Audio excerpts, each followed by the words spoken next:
자, 미친 물가 상승을 이기는 유일한 방법에 대해서 한번 이야기를 해보도록 하겠습니다. 요즘 뭐 물가 미쳤다라는 얘기 많이 하는데 요즘 음식점에 가면은 흔히 볼 수 있는 장면이 있답니다. 바로 이런 겁니다.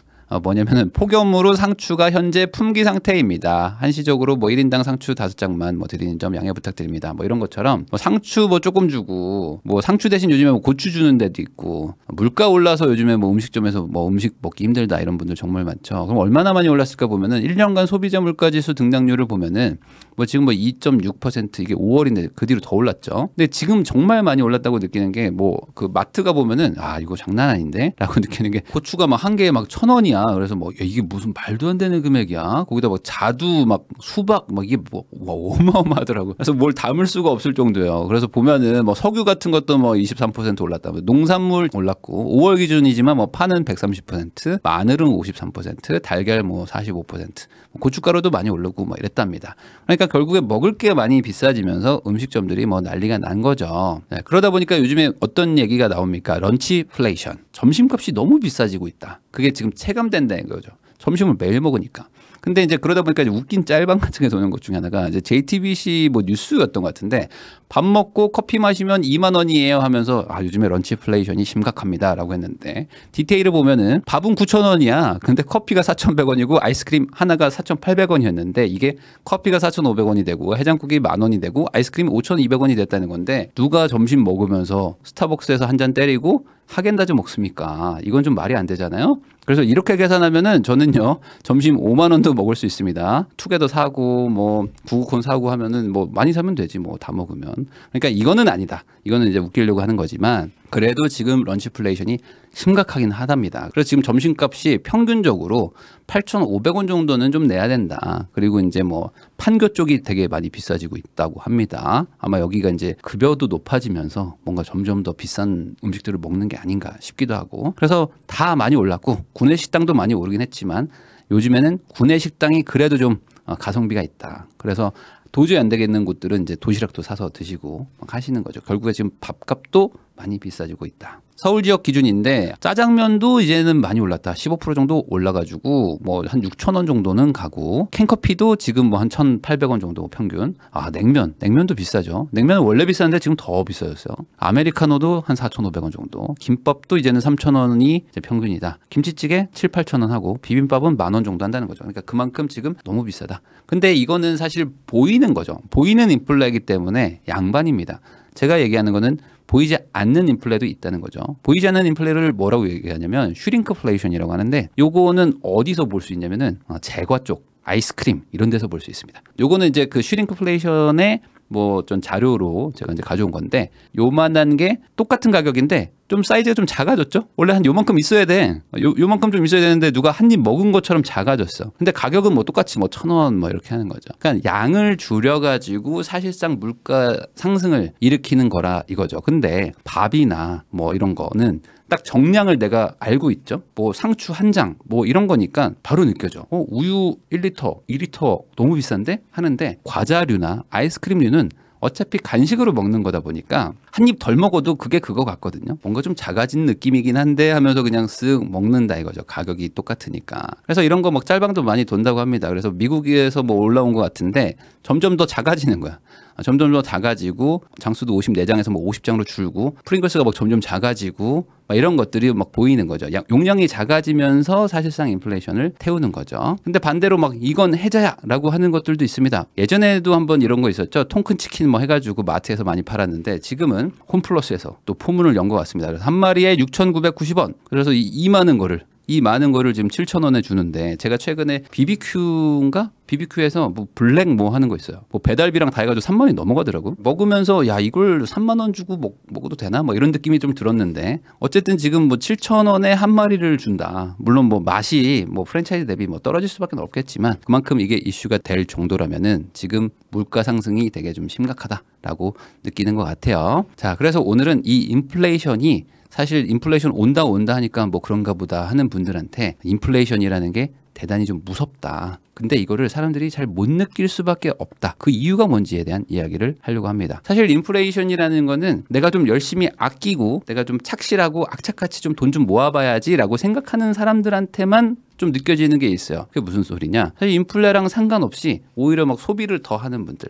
뭐 소위 말하는 플렉스라든지 욜로로 하는 분들 입장에서는 인플레를 느낄 새가 없어요. 어차피 나는 돈을 쓰고 있는 거니까. 그래서 요즘에는 뭐 골프 말고 지금 테니스로 많이 갔다고 하잖아요. 테니스도 귀족 스포츠기도 한데 테니스는 장비가 좀 적죠. 골프채는 여러 개 사야 되는데 테니스 채는 하나면 끝나는 거고 공도 상대적으로 좀 싸기도 하고 그리고 옷도 이뻐. 그러니까 옷도 이쁘고 인스타 각도 나오고 장비도 좀 저렴하고 상대적으로 코트 빌리는 돈도 좀 싸니까 골프의 대체제로 요즘에 많이 뜬다고 합니다. 그래서 실제로 뭐 2030 세대들도 많이 한다고 하는데 거기다 운동도 되니까 살도 빠지니까 얼마나 좋아하면서 요즘 테니스 많이 빠졌는데 이쪽으로 막 돈 쓰고 있는 분들 입장에서는 인플레 잘 안 느껴지죠. 거기다가 요즘에 포시즌 쪽으로 좀 갔나 봐요. 옛날에 이제 신라 호텔에서 망고 빙수 많이 먹었었는데 포시즌은 더 고급 호텔이죠. 그래서 여기는 지금 애플 망고가 9만 원 정도? 이런 것들도 요즘에 많이 먹으면서 나 플렉스 한다 하는 분들도 있죠. 이런 분들은 모릅니다. 많은 분들이 저는요 저런 거 안 하고요.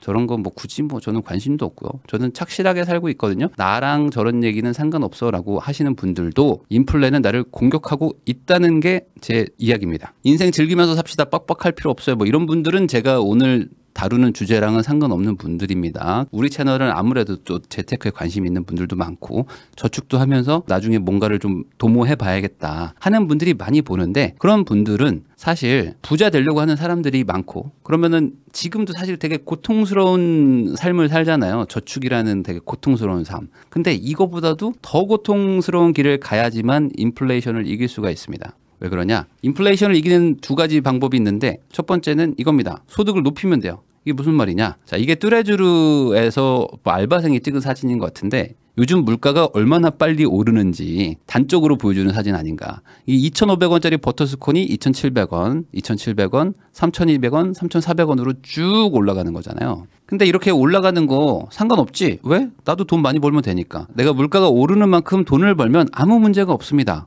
그러면 나는 편하게 쓰는 거잖아요. 그래서 내가 소득이 올라가고 있는 구간에서는 과거에도 인플레가 있었지만 우리가 잘 느끼지 못했어요. 아니 뭐 물가가 올라갈 수도 있지. 원래 을에 올라가는 거 아닌가? 짜장면 값은 올라가는 거잖아. 대신 내 연봉도 올라갔으니까. 근데 지금은 연봉보다 훨씬 많이 급격하게 올라가니까 느껴지는 거죠. 자, 그러면 소득을 늘리면 좋은데 늘릴 수가 없는 분들이 훨씬 많다 보니까 다른 유일한 방법 뭐죠? 지출을 고정하는 수밖에 없습니다. 자, 지출을 고정한다는 단어가 좀 이상하게 들릴 수도 있고 해석이 안 될 수도 있는데 이걸 이렇게 받아들이는 분도 있어요. 저축을 하라는 건가? 그게 아닙니다. 저축하는 건 당연한 건데 더 정확한 거는 지출을 고정하는 거예요. 지출 금액을 늘리지 말라는 겁니다. 자, 물가 상승이 오면요. 어떻게 되죠? 기본적으로 물건의 가격이 비싸집니다. 작년하고 똑같은 걸 샀을 뿐인데 나는 지출이 늘어나고 있는 거예요.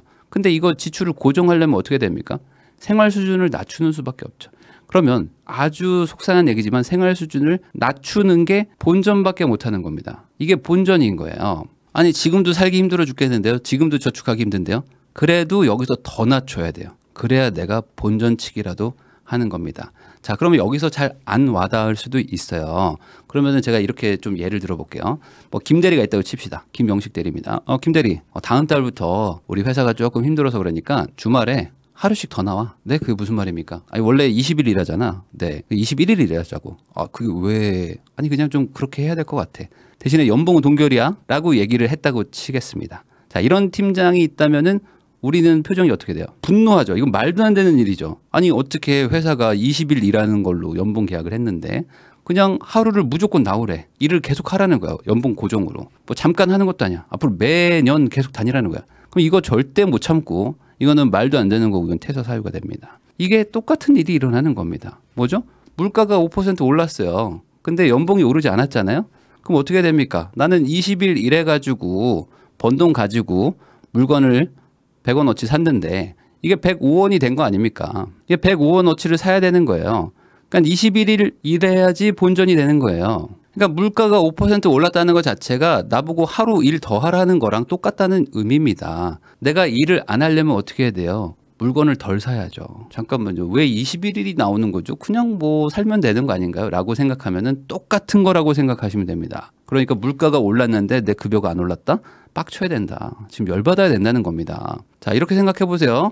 저는 치킨을 사랑하는 사람입니다. 네, 축하드립니다. 자, 치킨 값이 5% 올랐습니다. 네. 근데 저는 치킨을 사랑해요. 그래서 저는 치킨을 한 달에 한 마리씩 계속 먹어야 됩니다. 네, 그러면 연봉이 치킨 값만큼 줄어든 겁니다. 라는 게 이해가 안 되냐 이거죠. 너무 쉽잖아요. 제가 21살 때 당구장에서 알바하면서 이 짜장면 때문에 제 인생이 바뀌었는데 이걸 제가 책에도 썼지만 그때 제 당구장 1시간 시급이 3,500원이었습니다. 근데 그때 짜장면이 3,500원이었어요. 제가 그때 하루에 5시간 일을 하는데 짜장면을 3,500원 주고 먹으면 내가 1시간 일한 게 날아갑니다. 그러면 이걸 어떻게 해야지? 되게 고민을 했습니다. 나 짜장면 먹고 싶어. 배고파 죽겠어. 근데 짜장면을 먹으면 내 시급이 1시간이 날아가. 그러면은 차라리 안 먹고 1시간을 덜 일하는 게 맞지 않을까? 라는 생각에 도달한 거죠. 자, 근데 난 배고프니까 짜장면 먹으면 되는 거 아니야? 라고 생각하는 순간 나는 1시간을 공짜로 일한 거죠. 그래서 이 물가 상승 금액이 늘어난다는 거는 결국에 나의 무급 업무 금액이 늘어나는 거랑 똑같이 생각하시면 뭐 크게 차이가 안 납니다. 그러니까 야 물가 상승이 심각하대. 요즘에 장바구니 물가가 장난이 아니라면서요. 라고 얘기할 때마다 아 내가 무급으로 일을 더 해야 되는구나. 무급으로 일을 더 해야 돼. 라고 열받아 하시라는 거죠. 그럼 여기까지는 알겠는데 어쩌란 말입니까? 라는 생각이 드실 거 아니에요. 그래서 생활 수준을 더 낮춰서라도 이 인플레 시기를 넘겨야 된다는 겁니다. 인플레가 영원히 갈 수는 없고 인플레가 오면 어쩔 수 없이 임금 상승이 오게 돼 있습니다. 그렇지만 임금이 올라가는 속도보다는 그래도 인플레가 지금 워낙 가파르게 올라가니까 지금 상황에서는 내 생활 수준을 좀 많이 포기하고 이 시기를 버티자는 거죠. 자, 반대로 가는 분위기는 워라밸을 따지고 플렉스를 따지는 시기입니다. 근데 이런 분들은 우리 방송 잘 안 보니까. 요즘은 파이어족 많죠. 파이어족이라는 거에 대해서 많은 분들이 좀 관심 많이 갖고 하는데 바짝 벌어가지고 나중에 놉시다 라고 해서 저는 50살에는 은퇴할 겁니다. 기쁜 마음으로 회사 때려칩니다. 이런 분들 많은데 그런 분들이 지금 뭘 하고 있냐. 조기 은퇴한다고 주식 투자하고 돈은 안 쓰고 예적금 투자 말바 부동산 뭐 기타 비트코인 하면서 열심히 투자하고 있어요 라고 하시는데 사실 이 파이어족들 입장에서도 물가가 계속 상승하면은 나는 파이어 하는 기간이 점점 뒤로 밀려나가는 겁니다. 그래서 지금 2030 세대들 41%가 파이어족을 준비한다고 하지만 여러분들이 그냥 작년하고 똑같이 생활 수준을 유지하면서 똑같은 돈을 쓰고 살잖아요. 그냥 내 은퇴는 계속 뒤로 밀려가고 있다고 생각하시면 되는 거예요. 그냥 나는 가만히 열심히 살아. 저 저축하는데요. 그렇게 플렉스 안 하는데요. 그래도 은퇴는 계속 밀려납니다. 자, 그래서 작년에 100만 원 저축했습니다. 한 달에. 그러면 올해는 110만 원 정도 저축하면은 그냥 본전치기 한다고 보시면 될 것 같아요.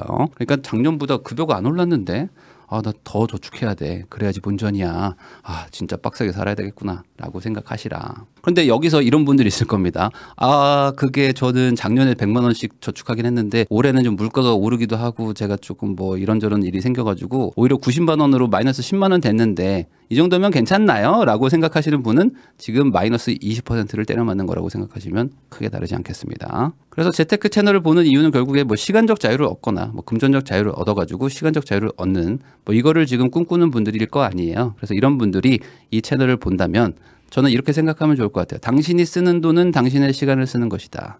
그러니까 이 시간을 가지고 결국에 우리가 돈을 벌죠. 이걸 근로소득이라고 합니다. 그리고 이 돈을 번 걸 가지고 내가 즐거운 거에다가 쓰는 거를 이제 소비라고 하죠, 보통. 이걸 소비라고 합니다. 그래서 나는 내 시간을 돈으로 바꿔서 소비에다가 갖다 쓰는 생활 패턴을 보이죠. 그러면 내 시간값이 점점 싸지고 있는 게 인플레이션이라고 생각을 한다면 나한테 가장 소중한 게 시간이라고 하는 사람들이 내 시간값이 계속 싸지고 있는데 그런가? 하고 있으면 안 되겠죠. 그래서 저는 항상 말하지만 이 시급을 어떻게든 높이시고요. 그리고 그렇게 번 돈을 어떻게든 저축을 많이 하시고요. 어떻게든 불리시고요. 그래서 그 시간이라는 거를 돈이라는 뭐 전기 같은 거로 바꿔서 배터리에 저장한다라고 생각하시면 됩니다. 이걸 많이 저장해 놓으면 많이 저장해 놓을수록 그게 파이어족이기도 하고 은퇴하기도 하고 뭐 은퇴이기도 하고 부자가 된 거이기도 합니다. 시간을 배터리에 저장을 해야 된다. 그러면 지금 뭐 해야 됩니까? 최소한 지출 고정을 해야 됩니다. 언제 기준? 작년 기준으로. 왜? 그 사이에 많이 올랐으니까. 그럼 지출 고정이 안 됩니다. 그럼 나는 지금 은퇴가 계속 미뤄지고 있는 것이다. 무급으로 일하고 있는 거죠. 자, 그러면 지출 고정의 의미를 잘 모르겠습니다 하면 작년보다 거지처럼 살면 됩니다. 그게 정상입니다. 저 작년만큼 정도 살고 있는데요. 저 요번에 갤럭시 하나 바꾸려고. 그러면은 그거는 비정상이다. 지금 이 상황에서 물가가 이렇게 상승하는데 작년보다 더 써? 이러면 나는 지금 큰일 난 거죠. 아까도 말했죠. 김대리 주말에 하루 나와가지고 일해줘. 그거 괜찮지? 앞으로 이제 21일 일하는 거야 라고 하면은 분노의 표정을 지을 분들이 인플레 올라오는 거는 아무렇지도 않아 한다. 다만 다행스럽게도 좀 분위기가 바뀌는 게 있습니다. 지금 소비 행태에 관련해 가지고는 무지출 무소비 이거가 꽤 뜨고 있대요. 지금 30%나 늘었습니다. 욜로 플렉스 이런 것들은 많이 줄었어요. 그냥 그만큼 뭐 물가 상승이 되는 것도 있고 정신 차리고 살아야겠다라는 사람들도 더 많아진 거일 수도 있겠죠. 저는 뭐 개인적으로 이런 분위기가 반갑습니다. 그래서 지금 무지출 챌린지 많이들 하시는데 뭐 일주일에 뭐 8,000원 썼어요 이런 분들이 막 있더라고요. 근데 이런 거를 가지고 공상 맞다고 생각하지 않았으면 좋겠습니다. 이분들은 지금 인플레이션을 이겨내려고 열심히 사는 것뿐인 거죠. 그리고 반대로 내가 이거 궁상맞은데? 라고 생각한다면 난 지금 인플레이션에 그대로 노출돼서 얻어맞고 있는 거라고 생각하시면 되겠습니다. 마지막으로 이 말을 전하면서 영상을 마무리하겠습니다. 고생 총량의 법칙이 있습니다. 이 고생 총량의 법칙이 뭐냐면요. 젊어서 고생을 안 하고 있다? 그러면은 반드시 늙어서 고생한다.